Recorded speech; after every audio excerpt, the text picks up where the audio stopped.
It annoys me a little bit. Because do you think he's panicking a little bit? Yeah, maybe. I don't know. That's why he's making these substitutions. He's always holding on to the same couple of players.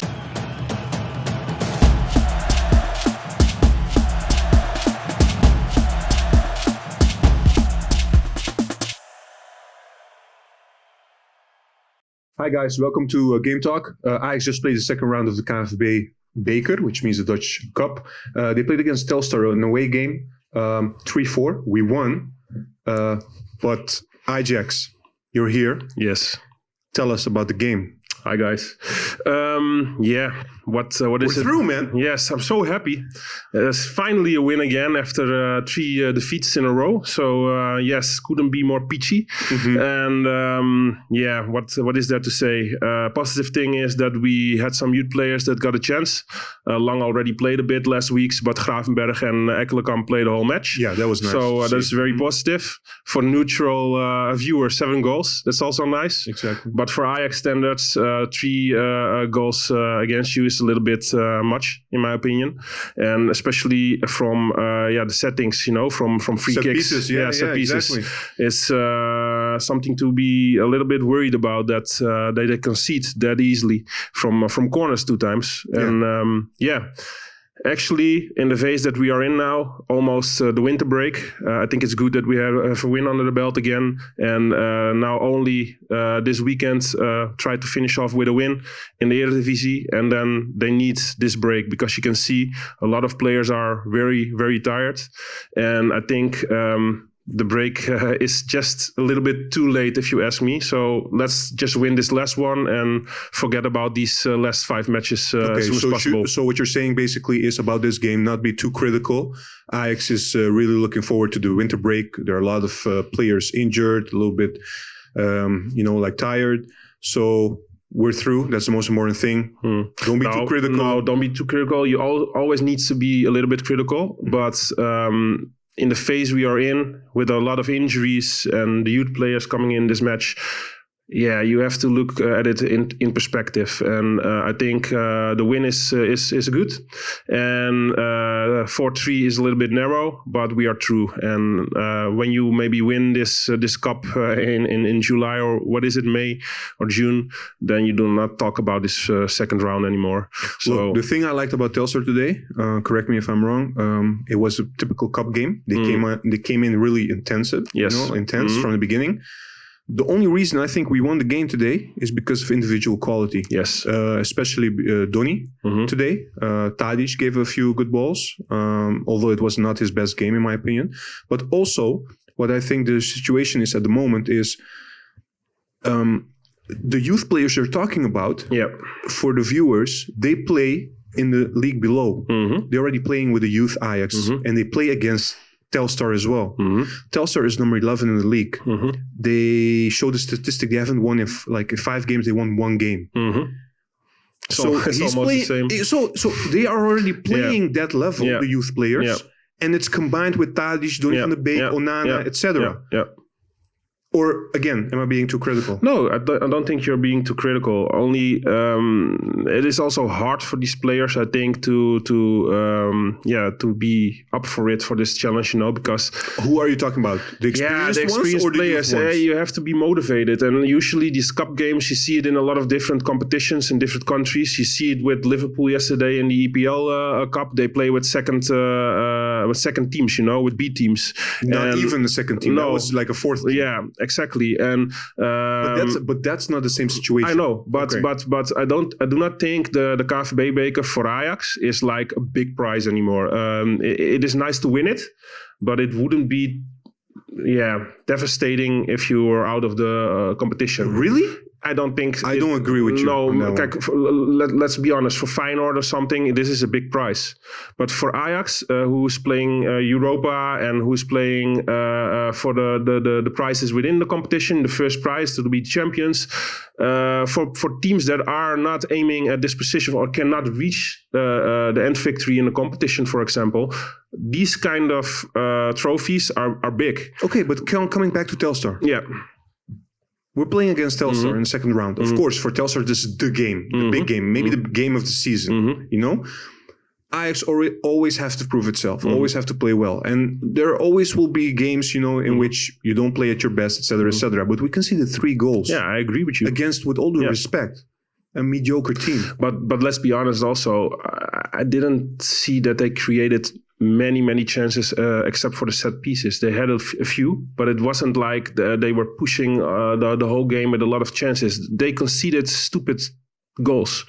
The fault of Martinez, who lost his man, went around another player and headed it. But it was also it was a David and Goliath matchup, because if you saw Martinez, he was like this, and this other guy who headed it was like almost twice his size. So it was a bad matchup for the players to let Martinez cover this. So what you're saying is tactically it's not correct. No, tactically how we're positioned when we concede a corner kick. Because don't forget, we lost against AZ because of of a corner kick. Exactly. So this is also the coach's fault, because they have to train for this and they have to be more sharp within set pieces. But it's also the players' fault, because they have to communicate with each other who's covering who, and they have to be more aggressive within in the box to come in front of the player. Also against the set last weekend, you saw Schuurs covering the wrong way, because it is like covering one-on-one. The basics.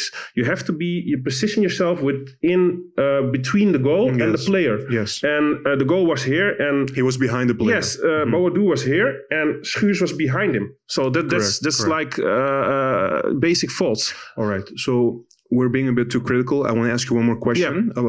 That's also a bit critical. A little bit about Ten Hag, but we'll come back to that in a bit. I want to start talking about positive things. One of the positive things, Dest today. Beautiful.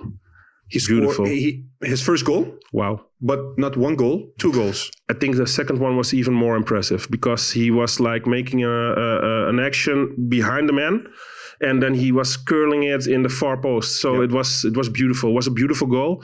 And I think Serginho played a terrific match today. Yeah, he played really solid. Yes. Yeah, he was very focused. Actually, he was one of the few players that was focused today, in my opinion. And he was sharp. He was going forward all the time. Didn't made a lot of mistakes within passes also. So yes, Serginho was for me the man of the match. On another positive note, by the way, we broke the record for most goals scored during a calendar year. So this year, 2019. It used to be 153, I think. Or was it 152 and now 153? It could be. But we broke the record, so that's fine. And the year hasn't ended. We have one more game to go, so we can... and actually, we didn't score the last 3 games, so...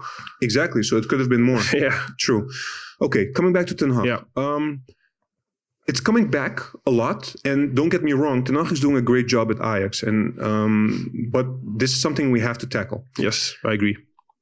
You say that we have players in the beginning, and this is something that's valid, don't get me wrong. We have players that are tired. We have players that are injured. Today, Ziyech could not join. Tagliafico could not join. Blind could not join. We have so many injuries as well. Yeah, Promes, Neres. Exactly. But Ajax is the only team that has such a broad team selection of players, of quality players, basically. Should this be an excuse at this stage?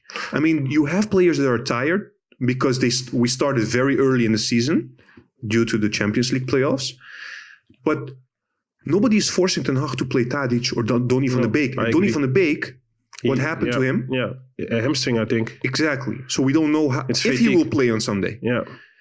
Nobody's forcing Ten Hag to keep playing the same players every match. So it's a choice. They are fatigued also in this stage of the competition, and they're playing on AstroTurf. So this is also a big problem for the body. I know Tadic said like weeks ago, when he plays on AstroTurf, he needs like more days to recover. Okay. So you have to take this into account also. But I think you're not being critical. We all love Ten Hag. He's a good coach. He did a lot of good stuff for Ajax, but we have to be critical on him also, because what you're saying is true. We have a broad selection, but you have 2 things that you have to take into account. You have players and you have team chemistry. If you only play the same players usually during the season, only these 11 players get the team chemistry combined. Exactly. If you have like a good bench, but they do not get the minutes during the season, it's a good player, but they do not fit in the chemistry that is in the team at that moment. Can you give an example of a player that is not fitting in the chemistry at the moment? Or maybe two players? No, I think Marine comes to mind? Marine? Yes, exactly. Marine, he was one of the best players. I think he was player of the season in Belgium. I know for sure, but he was... But that's the thing, you know? What does it mean for Marine if he's bought for 12 million, I believe? Yeah. And even in this game, he doesn't start. He doesn't even come in. But that's a valid argument you're saying there, because it's also with Traoré. Traoré is like he scores a lot last season and this season in the second division, and today was a perfect match to or start with him or give him a lot of minutes so that he can get these team chemistry. We had a poll, mechanics. by the way, on Twitter asking people to vote who they thought should start. And the majority of the people wanted Traoré to start. Yeah. But it was Huntelaar. And Huntelaar is a good striker, don't get me wrong. But at his age, at the moment, I think Huntelaar should be really having a position into being a pinch hitter. Yeah, somebody exactly. Who comes I agree with you. I'm not as negative as Papimento usually is. I think he does have qualities, but I think he's more of a pinch hitter and not a starting player. And what baffles me the most is we have Traoré usually on the bench. Yes. He deserves some minutes so that he can also get used to the team, and when he's needed, that he can be there. And now he tries Hanse. Exactly. Sontje Hanse but is that's also the thing with Ten Hag. I mean, especially the last few weeks, there is no clear structure in his substitutions. Exactly, and this Hanse made his debut in young Ajax. It's the second league for the first time this week, I believe. Yes. And now he just gets his debut immediately also in the first team. And Traoré has been there a lot of matches, and he's proven himself at the second league, scoring a lot of goals. So if you do not give him minutes in this game, and actually in the 84th minute you bring in Hanse, what kind of signal do you give this guy at his potential and his future at Ajax? Exactly. So these kind of decisions I do not understand, and especially in a game like Telstar, give this guy some minutes, give other people some minutes, but do not bring Hanse. With all due respect, it's a great talent, but I think Traoré deserves a place first. There should be a pecking order. That's what you're saying. Yes. Okay. And that's my opinion about it. And I think Ten Hag, his substitutions, it annoys me a little bit. Because do you think he's panicking a little bit? Yeah, maybe. I don't know. Maybe that's why he's making these substitutions. He's always holding on to the same couple of players, and now he's forced to do something else, and he's waiting until the 84th minute to bring in people. And I'm like, it's the KNVB-beker. You were up 4-2 at that moment.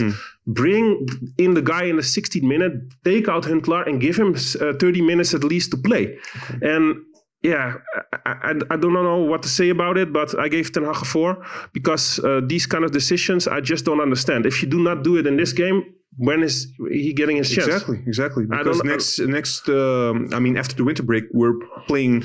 There are no more easy games, basically. And also, I think it's a little disrespectful to Traoré also, because last game against AZ, he brought him in for the last 30 seconds. Correct. What is this? True. Why do you bring in this guy for 30 seconds? True.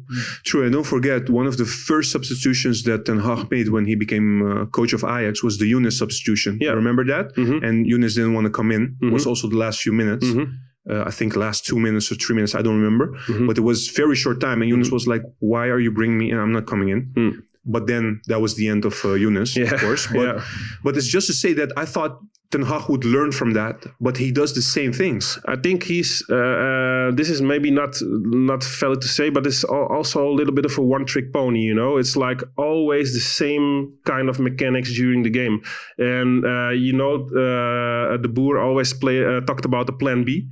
I seriously think he doesn't have a plan B. Yeah, but De Boer was the same. Yeah, De Boer would never substitute before the 70th minute. I know, but that was the same problem. They didn't have a plan B, and with Ten Hag also, he's always sticking to the same mechanics, the same players, and let's bring a little more diversity in it. True. You know, and one of the things of Ten Hag that I've maybe correct me if I'm wrong, but so far Ten Hag, don't get me wrong, he's really good coach. He has clear instructions to his team. They play very good football, but I've never witnessed Ten Hag change the game through a substitution. Never. Positively.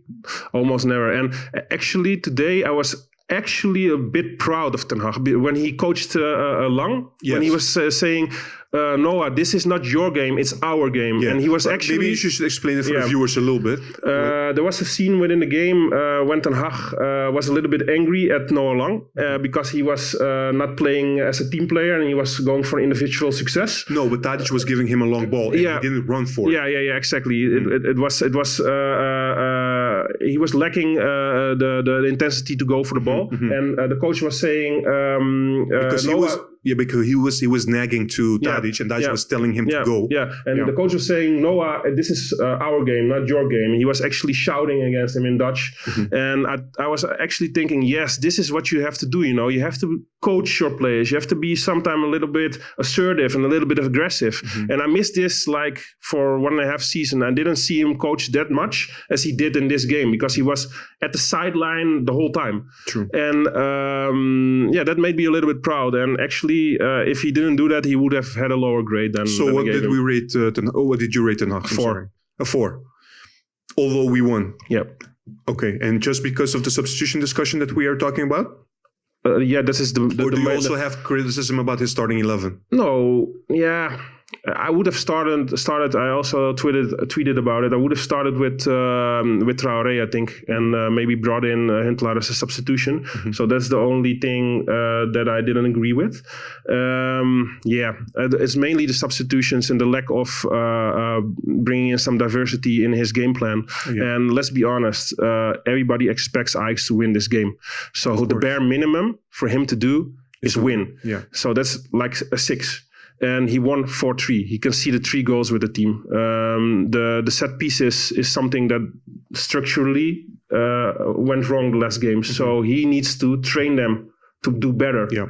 So that is his...